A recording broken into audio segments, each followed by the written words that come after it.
day over the summer. The food service secretary for the district told us families are appreciative of the program, and the program, I should say, gives them food security.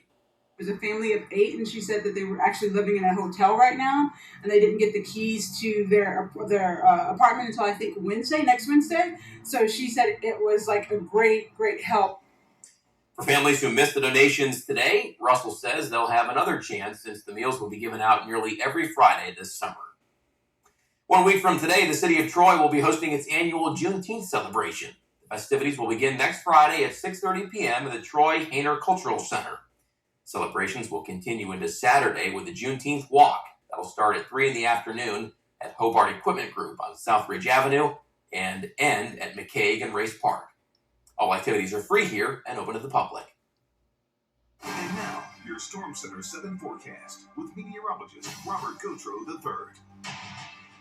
So I know we've still been keeping an eye, Robert, on those air quality alerts, but I mean, temperature-wise, it feels cooler and just really nice this week. I actually had the window open, in the weather office. There's a nice little breeze coming through. A bit of a chill in the air the last few mornings, and it'll still be pretty cool tonight, down in the mid-50s. But we are going to warm up as we move into the weekend, and we also have the air quality alerts in effect across at least some of the Miami Valley, not all of the Miami Valley, actually. You can see here in these gray counties, that's until midnight Saturday, as things really are improving across the state. That's not to say we're done with the haze and smoke completely, but it was a little bit better today, thankfully. And as we move into tomorrow, it should be a little bit better as well. Not to mention, we have some rain in the forecast, actually, which should help things out. You can see a majority of the state of Indiana still under an air quality alert, as well as the entire state of Pennsylvania, and throw in Jersey as well as Delaware in there, as they're under some air quality alerts as well. Dayton downtown right now looking generally clear. There's a few clouds passing through, and there is still a slight haze in the atmosphere. 66 degrees the temperature right now. Winds are calm.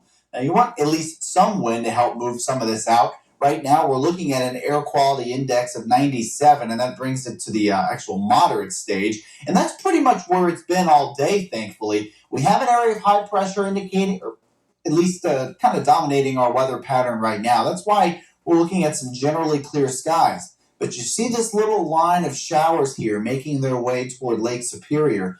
That's where the cold front is. Now, it's still going to take a day or so before it reaches us. And it's not the strongest cold front, but it will cool us down a little bit into Monday, and it will bring us some much-needed rainfall. Now, as far as the haze is concerned, it looks like you see that deep orange and yellow color. A lot of that is pushing off toward the east. And what we're left with is this light blue. Now, it's not to say the smoke is blue, but the blue indicates the level of smoke.